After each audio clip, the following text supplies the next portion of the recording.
40 years, I just can't tell it all. I just can't tell it all.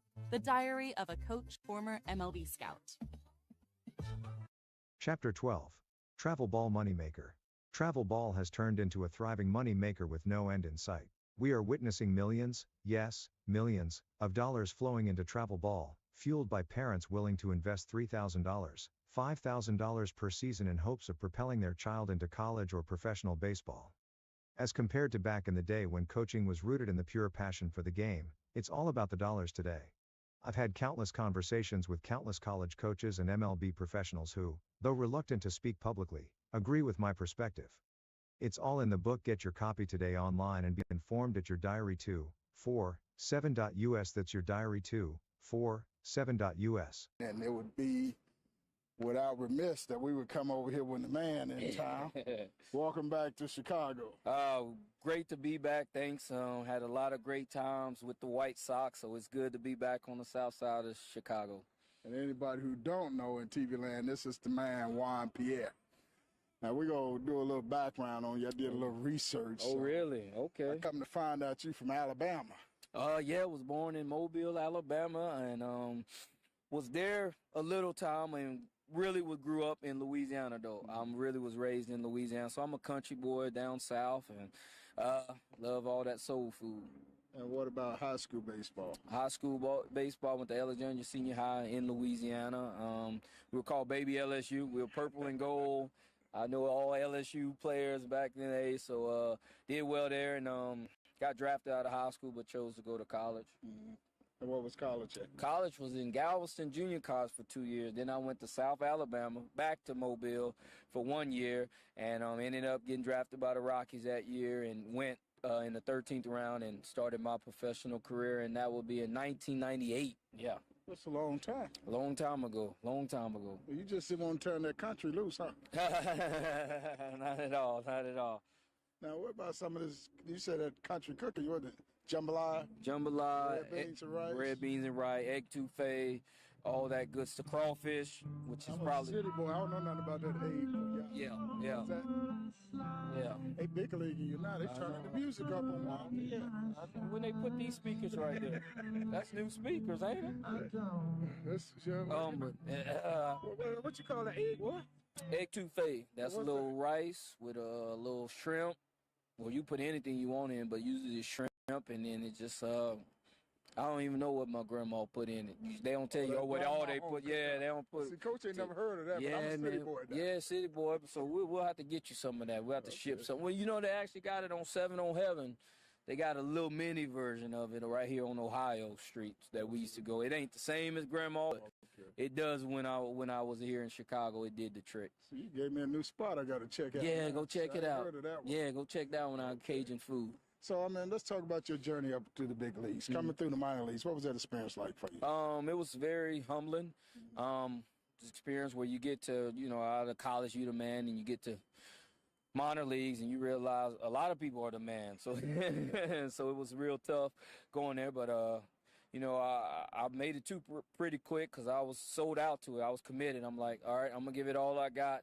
If I make it to the big leagues, praise God. But if I don't, it's not because I didn't work hard. So I put my hand to the plow, so to speak, and I didn't turn back and ended up making it to the big league. I was drafted in 98, and in 2000 I was called up. Being a former major league scout, when I was scouting, we had what we call the 5-2s of the game.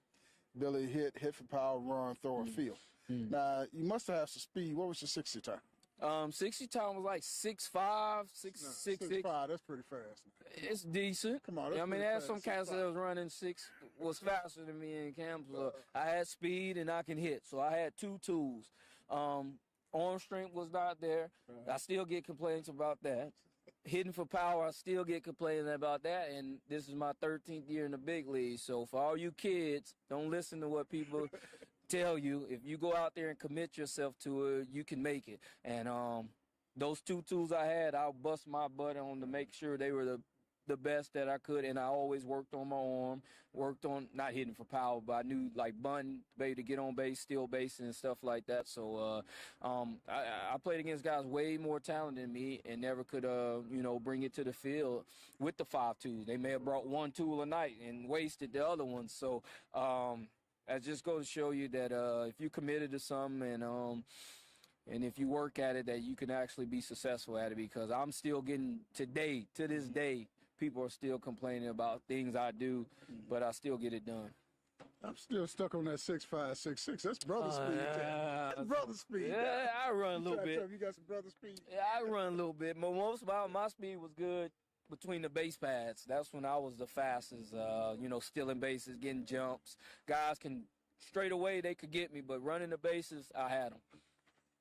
You got over 2,000 career major league hits. Yeah, and the 2000 was here against the Indians, right in left field. I was playing for the White Sox, so this park will always have a special place in my heart, man. Because number one, I love the city, love the fans, but I got my 2000 hit here, and the pictures hanging up in my house, so it was a good time. I think I got the interview afterwards, too. I think so. I think you did. Either that night or the next day. I know the next day. Yeah, you sure did. So, man, how do you have that type of longevity? You sound like Pete Rose now. No, I just worked at it. Like I said, once I did get to the big leagues, I was like, I'm going to go all out. I'm going to try to play this game as hard and as long as I can. And I've been successful with it. Like you say, physically, I'm not big at all. And like I said, don't do that. You're making me look kind of small. Oh, no. But I just worked on my game. I mean, every day, I come out early and work on my bunt, work on my base run, work on my defense, stayed in the cage, still do that to this day. And I'll do this until I take off this uniform as a retirement. But that's one of the main reasons I think I've stuck around, as long as I have to have 2,000 hits, 1,000 runs scored, just got my 600 stolen base. And this coming from a guy I would have never thought I'd get one at bat in the big league. So it's been a real blessing, and I'm really grateful for my time in the major league. And, I have to take my hat off to you because having coached for over 30 years, I'm kind of got that old school coaching in me. And I teach kids you have to eat, drink, and sleep this game. And you're a picture of what I teach them, because I can recall you was with the White Sox. Before I get here, you out here on the field. Yeah. You're the last one to leave the field. That's it, man. That's the way I went about it from day one. And you just got to be committed to it. I wouldn't say eat, sleep it, but you can be pretty close to it, while you at the field. And that took me years of playing to leave it at the field, because I was a guy that took stuff home, but now I can leave everything at the field, and that was a learning process. But just to work at it, man, and that's what I preach to kids I talk to or to anybody. If it's worth having, you got to be committed to it, no matter what it is. And in this game, baseball, it's not easy, and not a lot of guys have the privilege and honor to play this game at this level, so never take it for granted. You got a little Juan, Pierre. You grooming him to be your replacement? Yeah, man. He's already swinging the bat. I didn't even put it in his hand. I was on a road trip. My wife sent a video of him swinging, and he picking up on it on his own. So hopefully he'll be either this one over there at the United Center, one of the two. We ain't messing with Soldier Field, though. No football for him. I'm going to hit you with these last two questions. I don't want to hold you too long. I was doing some research on you, and I see you was in the Buck Billy Today parade. Now, what you doing today? You don't know nothing about that. Oh, That's yeah. the Southside thing. I know it was a Southside. I had to do research and history on it. I did it 2 years in a row, actually. It was 2 years in a row we was here for it, and, it was a great time, man. I had a lot of fun, and I didn't show it on TV. I got to watch it on TV last year on BET, I want to say, and it's just a good experience. The culture of the Southside of Chicago, the food they had there, had a couple plates.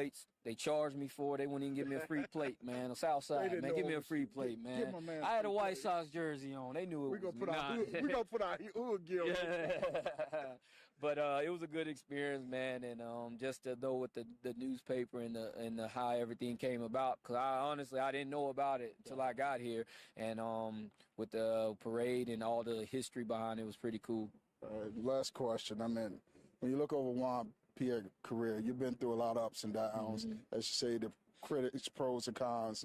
How do you want this game to remember you? A guy that just went at it hard every day. Just left everything on the field and never took nothing for granted. I don't care about the hits. I don't care about the stolen base. It's just a guy that when a game was played, he was toed up and available to go play it, and he played it with all his heart. Coach Juan, Pierre, a first-class gentleman. Yeah. All right, appreciate it. No problem. I know.